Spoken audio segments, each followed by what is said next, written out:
வடகிழக்கு பருவமழையை எதிர்நோக்கியுள்ள தருணம். இன்னும் ஒரு சில நாட்களில் பருவமழை தொடங்க உள்ள நிலை. இந்த நிலையில் லயோலா கல்லூரி ஒரு மிக சிறப்பான முன்னெடுப்பை எடுத்திருக்கிறது.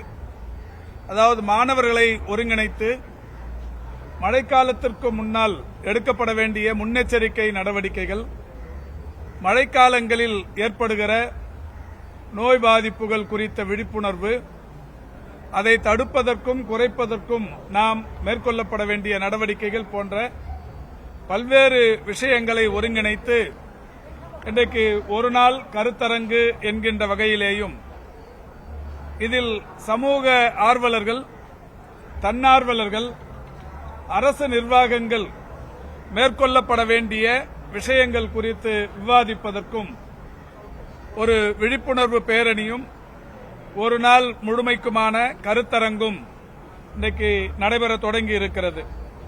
வணக்கத்திற்குரிய பெருநகர சென்னை மாநகராட்சியின் மேயர் பெருமதிப்பிற்குரிய நல்லி குப்புசாமி செட்டியார் போன்றவர்கள், அதேபோல் மெம்பர் செக்ரட்டரி அரசு நிர்வாகத்தைச் சேர்ந்த பெருமதிப்பிற்குரிய வின்சென்ட், மரியாதைக்குரிய வானிலை ஆராய்ச்சி அமைப்பின்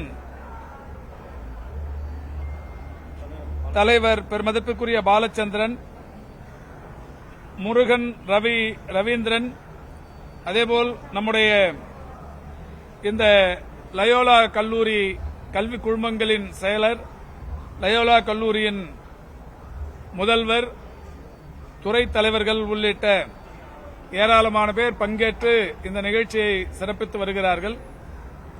அந்த வகையில் இன்றைக்கு இந்த நிகழ்ச்சி என்பது சிறப்புடன் தொடங்கப்பட்டிருக்கிறது. பொதுவாகவே ஒவ்வொரு பருவமழையின் போதும் அல்லது பெருமழை சீற்றங்களின் போதும் புயல் போன்ற பாதிப்புகளின் போதும் அரசு நிர்வாகங்களோடு ஒருங்கிணைந்து தன்னார்வலர்களும் இணைந்து பணியாற்றுவதென்பது தமிழ்நாட்டில் இருக்கிற ஒரு இயற்கையான கட்டமைப்பு.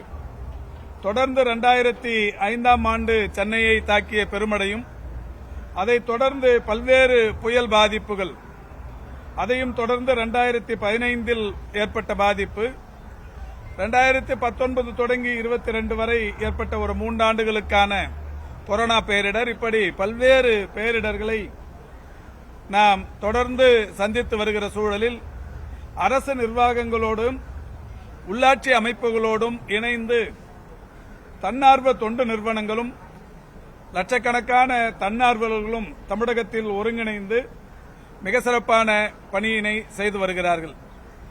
அந்த அளவில் இன்றைக்கு மாணவர்களும் இந்த சமூக பிரச்சினைகளில் ஒருங்கிணைவது என்பது மிக முக்கியத்துவம் வாய்ந்த ஒன்று.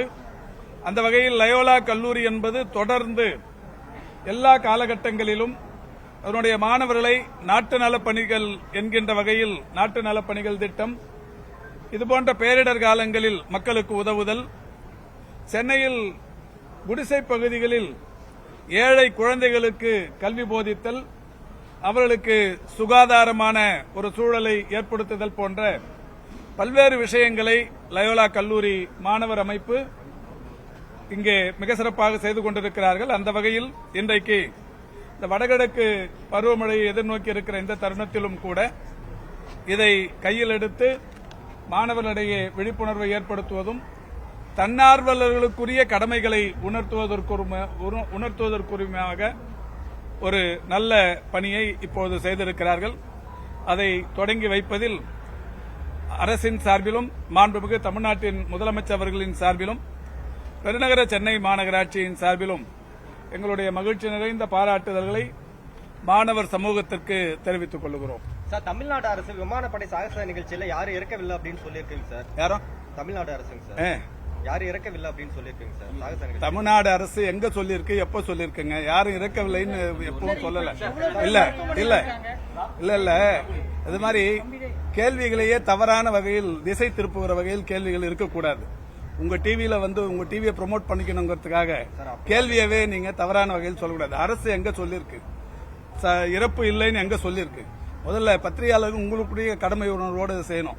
இது இல்ல இது இந்த நிகழ்ச்சி என்னன்னா, இந்திய விமானப்படை தொடங்கியது என்பது 1932 ஆண்டு அக்டோபர் திங்கள் 8ஆம் தேதி. 1932 அக்டோபர் 8 தொடங்கப்பட்ட இந்த இந்திய விமானப்படை 72 ஆண்டுகளை நிறைவு செய்து 73ஆம் ஆண்டில் அடியெடுத்து வைக்கிறது. இந்த 93ஆம் ஆண்டில் அடியெடுத்து வைக்கிறது. இந்த 93ஆம் ஆண்டில் அடியெடுத்து வைக்கிற இந்திய விமானப்படை தன்னுடைய பலத்தை, தன்னுடைய இன்ஃப்ராஸ்ட்ரக்சர் கட்டமைப்பை உலகுக்கு உணர்த்துகிற வகையில் ஒரு பெரிய விமான சாகசத்தை, இந்திய படை விமான வான் சாகசத்தை இன்றைக்கு செய்வதற்காக சென்னையை தேர்ந்தெடுத்து அதை செய்கிறது. அப்படி செய்யும்போது அவர்கள் தமிழக அரசின் சார்பில் என்னெல்லாம் வசதிகள் வேண்டும் என்று கேட்டார்களோ அந்த விமானத்துறை கேட்ட அத்தனை வசதிகளையும் தமிழக அரசின் தலைமைச் செயலாளர் தலைமையில் 2 கூட்டங்கள் ஏற்பாடு செய்து பல சேவைத்துறைகளை ஒருங்கிணைத்து அந்த கூட்டங்களின் வாயிலாக யார் யாருக்கு என்னென்ன கடமைகள் என்று முடிவெடுத்து பல விஷயங்கள் செய்யப்பட்டது. இந்திய ராணுவத்தின் சார்பாக பல்வேறு மருத்துவ குழுக்கள் நேற்றைக்கு அங்கே களத்தில் இருந்தது. அவசர மருத்துவ உதவிக்கு 40 ஆம்புலன்ஸ்கள் அங்கே நிறுத்தி வைக்கப்பட்டிருந்தது. இது மட்டுமல்லாது ஆயிரக்கணக்கான பாராமெடிக்கல் குழுக்களும் அங்கே இருந்தது. இவைகளோடு சேர்ந்து இந்த இந்திய விமானப்படை அரசுக்கு வைத்த கோரிக்கை, ஒரு மருத்துவமனையில் 100 படுக்கைகள் கொண்ட மருத்துவமனையை தயார் நிலையில் வைத்திருக்க வேண்டும் என்று சொன்னார்கள். ஆனால் சென்னையை பொறுத்தவரை ராஜீவ்காந்தி அரசு மருத்துவமனையில் 100 படுக்கைகளும் 20 தீவிர சிகிச்சைக்குரிய படுக்கைகளும், யாருக்காவது அந்த ரத்தம் தேவைப்படுகிற போது ரத்த வங்கி, இது மாதிரியான எல்லா விஷயங்களும் தயார் நிலையில் இருந்தது. 65 மருத்துவர்கள் ராஜீவ்காந்தி அரசு மருத்துவமனையில் மட்டுமே தயார் நிலையில் இருந்தார்கள். இதோடு மட்டுமல்ல, ராஜீவ்காந்தி அரசு பொது மருத்துவமனை, ஓமந்தூரார் அரசு பன்னோக்கு மருத்துவமனை, ஓமந்தூரார் மருத்துவக் கல்லூரி மருத்துவமனை, ஸ்டான்லி மருத்துவக் கல்லூரி மருத்துவமனை, கீழ்ப்பாக்கம் அரசு மருத்துவக் கல்லூரி மருத்துவமனை, ராயப்பேட்டை அரசு மருத்துவக் கல்லூரி, ராயப்பேட்டை அரசு மருத்துவமனை, கலைஞர் நூற்றாண்டு உயர் சிறப்பு மருத்துவமனை என்று ஏறத்தாழ அவர்கள் கேட்டது 100 படுக்கைகள். ஆனால் தயார் நிலையில் இருந்தது ஒரு 4000த்திற்கும் மேற்பட்ட படுக்கைகள் எல்லா இடத்திலும் தயார் நிலையில் வைத்து ஆயிரக்கணக்கான மருத்துவர்கள் தயார் நிலையில் இருந்தார்கள். 15 லட்சம் பேர் பங்கேற்பார்கள் என்கின்ற வகையில் எதிர்பார்க்கப்பட்டது. 15 லட்சம் பேரும் பங்கேற்றார்கள். 15 லட்சத்திற்கும் மேற்பட்டவர்கள் பங்கேற்றது. இப்ப இந்த வெயில் தாக்கம் என்பது பகல் 11லிருந்து 1 வரை இது நடைபெற்றது. வெயிலின் தாக்கம் மிக கொடூரமாக இருந்தது. அதற்காகத்தான் இந்திய விமானப்படை ஏற்கனவே சொன்னது, இந்த நிகழ்ச்சியில் கலந்து வருகிற பொதுமக்கள் குடைகளுடன் வர வேண்டும், தண்ணீருடன் வர வேண்டும், கண்ணாடி அணிந்து வர வேண்டும், தொப்பி அணிந்து வர வேண்டும் என்று அவர்கள் முன்னெச்சரிக்கையாக இந்த எல்லா விஷயங்களையும் எடுத்து சொன்னார்கள். ஏதோ நீங்க எல்லாருமே வாங்க, வெயிலே இருக்காது, காஞ்சி போன வானமா இருக்கும், ஒண்ணுமே இருக்காதுன்னு யாரையும் கூப்பிடல. அவங்க சொல்லும் போதே இதெல்லாம் தெளிவா சொன்னாங்க. இந்திய விமானப்படை சொன்னது இது ஒரு தேசிய அளவில் நாம் பார்க்க வேண்டிய ஒரு நல்ல விஷயம். ஒரு தேசிய விழா, அதுவும் உலகுக்கு இந்தியாவின் விமானப்படையின் அந்த கட்டமைப்பை வெளி உலகுக்கு தெரிவிப்பது. நேற்றுக்கு தஞ்சாவூரிலிருந்து ஒரு விமானம், ரபேல் என்று நினைக்கிறேன், கிளம்பி 20 நிமிஷத்தில் சென்னைக்கு வந்திருக்கிறது. சீறி பாய்ந்த விமானம். இத்தகைய ஆற்றல் உள்ள விமான சேவை இந்தியாவில் இருக்கிறது என்பதை உலகுக்கு உணர்த்துகிற வகையிலான ஒரு அற்புதமான நிகழ்ச்சி. இதுல இந்த இறப்பு உண்மையிலேயே வருத்தத்திற்குரிய ஒன்றுதான். இது யாரும் எதிர்பார்த்து நடக்கிறது இல்ல. இதுக்கு எல்லாருமே அனுதாபம் தெரிவிக்கிறோம், எல்லாருமே வருத்தம் தெரிவிக்கிறோம். இதுல யாரும் அரசியல் மட்டும் பண்ணக்கூடாது. இது அரசியல் பண்ணணும்னு நினைச்சாங்கன்னா ஃபெயிலியர் ஆயிடுவாங்க. யார் நினைச்சாலுமே, அது ஈவன் பத்திரிகை நீங்க நினைச்சாலும் கூட இது அரசியல் பண்ணணும்னு நினைக்க கூடாது. இந்த 5 பேருடைய இறப்பு என்பது உண்மையில் வருத்தத்திற்குரியது. அதுவும் கூட இந்த வெயில், இது எல்லாமே வெயில் தாக்கம், இது ஹீட் ரிலேட்டடான ஒரு மரணங்கள். இந்த 5 பேருமே பிராட் டெட் என்று சொல்லக்கூடிய வகையில் இறந்துதான் மருத்துவமனைகளுக்கு வந்திருக்கிறார்கள். மருத்துவமனையில் சிகிச்சை பலனின்றி யாரும் இறந்து போல, இறந்த பிறகு மருத்துவமனைகளுக்கு கொண்டு வரப்பட்டிருக்கிறார்கள் 5 பேர். அந்த 5 பேர் யார் யார் என்கின்ற பெயர்களும் இன்றைக்கு ஏற்கனவே அறிவிக்கப்பட்டிருக்கிறது. இது மட்டுமல்ல, ராஜீவ்காந்தி அரசு மருத்துவமனையில் ஒட்டுமொத்தமாக அனுமதிக்கப்பட்டவர்கள் 43 பேர். அதுல ஓபி 40 பேர். 40 பேர்ல ஒருத்தர் பிராட் டெட், 2 பேர் இப்போ ஐபி இருக்காங்க, உள்நோயாளிகளாக அனுமதிக்கப்பட்டிருக்கிறார்கள். ஓமந்தூரார் மருத்துவக் கல்லூரி மருத்துவமனையில் 49 பேர் அனுமதிக்கப்பட்டார்கள். அதுல 46 பேர் ஓபி, ஒருத்தர் இன்பேஷண்ட். ஓபியா இருந்தவங்க அத்தனை பேரும் நேற்று இரவே அவர் சிகிச்சை முடித்து இல்லங்களுக்கு திரும்பிவிட்டார்கள். அதுல பிராட் டெட் வந்து 2. அதே மாதிரி ராயப்பேட்டா மருத்துவமனையில் 10 பேர் அனுமதிக்கப்பட்டார்கள். ஓபி 7 பேர். இப்ப ஐபி இன்பேஷண்ட் 1. இறந்து போனவர்களுடைய எண்ணிக்கை அங்க 2. அந்த அதாவது இறந்து போய் சடலங்களாக வந்தவர்களுடைய எண்ணிக்கை 2. ஆக மொத்தம் 5 பேர் மரணம் அடைந்திருக்கிறார்கள். ஸ்டான்லியில ஒரு அட்மிஷனும் இல்ல. இந்த வகையில் ஒட்டுமொத்தமாவே அந்த வெயில் தாக்கத்திற்கு வெயில் பாதிப்புக்குள்ளானவர்களுடைய எண்ணிக்கை 102. இதுல புறநோயாளிகளாக இருந்து சிகிச்சை பெற்று சென்றவர்கள் 93 பேர். இறந்து போனவர்களுடைய எண்ணிக்கை 4, 5. இப்பொழுது மருத்துவமனையில் அந்த சிகிச்சை பெற்று வருபவர்கள் 7 பேர்.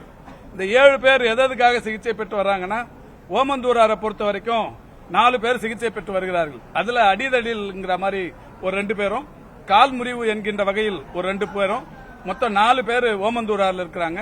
2 பேர் வந்து ராஜீவ்காந்தியில் இருக்கிறாங்க.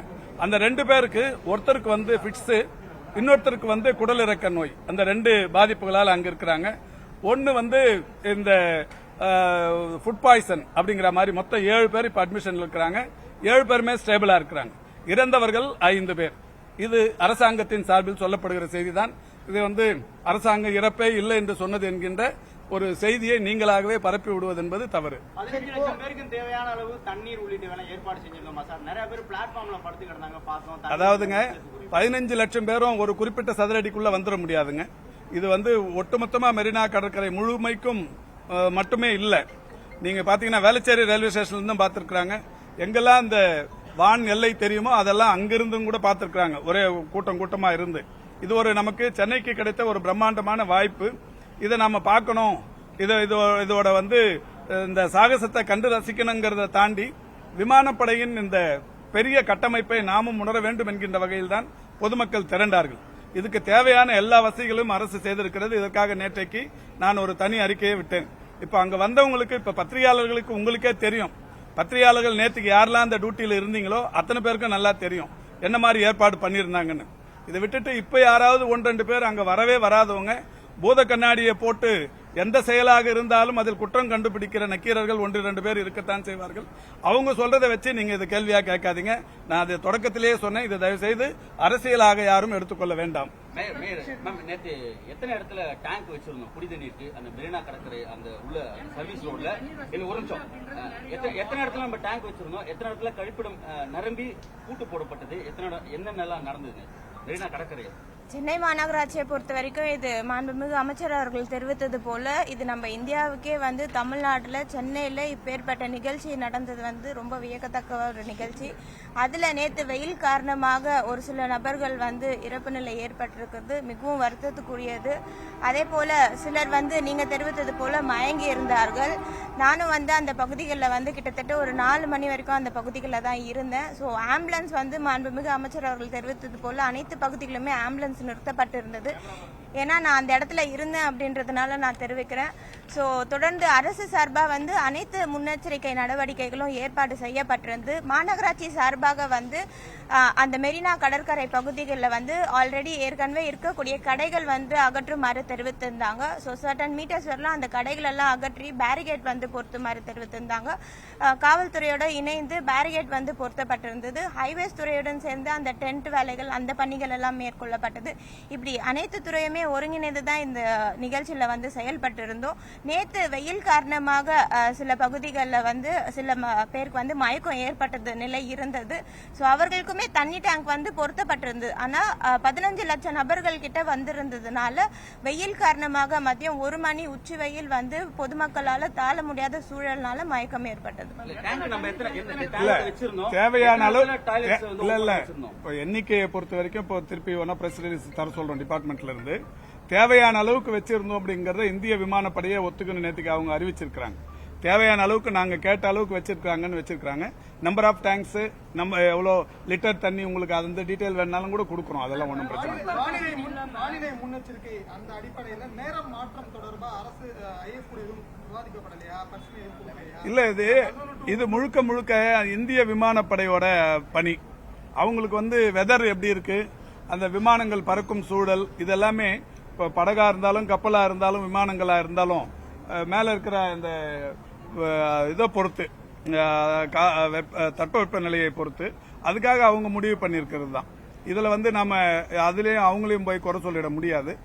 அதுக்காக தான் அவங்க முன்னாடி சொன்னாங்க, இது மாதிரி வெயில் இருக்கும்னு தெரிஞ்சுதான் எல்லாரும் குடை எடுத்துட்டு வரணும், தண்ணி பாட்டில் தண்ணி எடுத்துட்டு வாங்க, தொப்பி போட்டு வாங்க, கண்ணாடி போட்டு வாங்கன்னு எல்லாத்தையும் சொன்னாங்க. சொன்னதுக்கு அப்புறம் தான் அவங்க நிகழ்ச்சி நடத்திருக்காங்க. இதுல யாரையும் அதான் இதை தயவு செய்து அரசியலாவே இதை நீங்க யாரும் இதை எடுத்துக்க வேணாம். இந்தியாவின் விமானத்துறைக்கு இருக்கிற அந்த கட்டமைப்பை உலகுக்கு வெளிப்படுத்துகிற ஒரு அற்புதமான ஒரு செயல்பாடு இது. வந்து ஒரு அவங்க 93வது வருஷத்தை நுழையிறத ஒரு நடத்தின ஒரு நல்ல நிகழ்ச்சியா இதை நாம எடுத்துக்கணும். இதுல இது வந்து ஒரு வருந்தத்தக்க நிகழ்வு. இதுல வந்து எந்த இதுவும் இல்லை. இப்ப வேணுன்னே ஒரு பொது நிகழ்ச்சி நடத்தி அதுல கூட்ட நெரிசல் தாங்காம இறந்து போனவங்களா இருக்காங்க. இதுல யாரும் கூட்ட நெரிசல்லாம் இல்லை. இது எல்லாமே வெயில் தாக்கம், ஹீட் ரிலேட்டட் தான். ஹீட் ரிலேட்டட் டீஹைட்ரேஷன், இது சம்பந்தப்பட்ட இறப்புகள் தான்.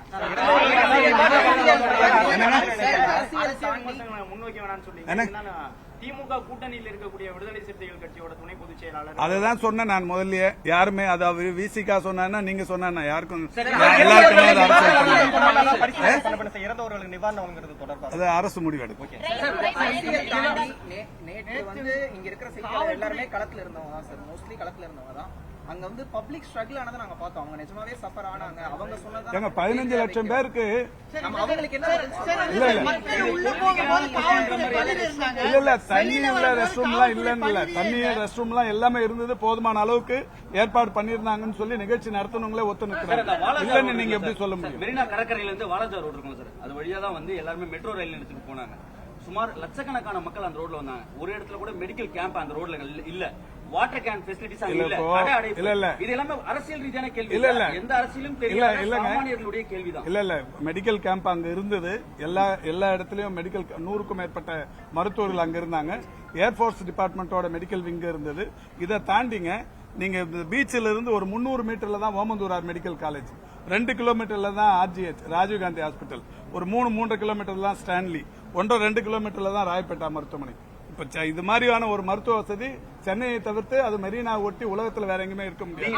அதனால மருத்துவ வசதி இல்லன்னு சொல்லிடாதீங்க. இல்ல நீங்க நல்லா பாத்திருப்பீங்க, ஆம்புலன்ஸ் டிராபிக்ல சிக்கிச்சு 2 மணி நேரம் டிராபிக் இருந்தது. 15 லட்சம் பேர் இருக்கிறப்ப 15 லட்சம் பேர் கூடுற இடத்துல இந்த அளவுக்கு ஒரு சின்ன நெரிசல் கூட இல்லாம வந்தது இது வரைக்கும் ஒரு வரலாற்று சிறப்பு. இது இந்த 5 பேர் வந்து வெயில் தாக்கத்தால் இறந்தாங்கன்னு வெளிப்படையா சொல்றோம். திரும்ப அதையே சொல்லி நீங்க இதுல வந்து குளிர்காய நினைக்கிறது தவறுங்க. இல்ல 7500 காவல்துறை இருந்தாங்க. 15 லட்சம் பேருக்கு 15 லட்சம் காவல்துறை அங்க போட முடியும்? இதுக்கும் 7500 காவல்துறை, இது இல்லாம இந்த ஊர்காவல் படை, இது மாதிரி எல்லா இடத்துலயும் இருந்தாங்க. இல்லாமலாம் இல்ல. தயவு செஞ்சு நான் திரும்ப சொல்றேன், பத்திரிகையாளர்கள் உங்க டிவி ரேட்டிங்க கூட்டிக்கணும். இது வந்து பிளாஷ் நியூஸ போட்டு உங்க ரேட்டிங்க இதுல கூட்டிக்கணும். இல்ல எனக்கு தெரியும் நீங்க என்ன டிவில இருந்து மறுக்கிறீங்கன்ட்டு. ரேட்டிங் இன்க்ரீஸ் பண்ற இல்லங்க.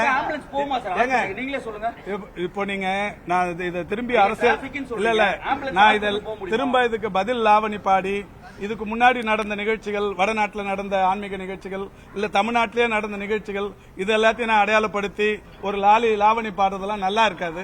ஏன்னா ஒரு சோகமான நிகழ்வு. இதோட நிறுத்திப்போம், போதும்.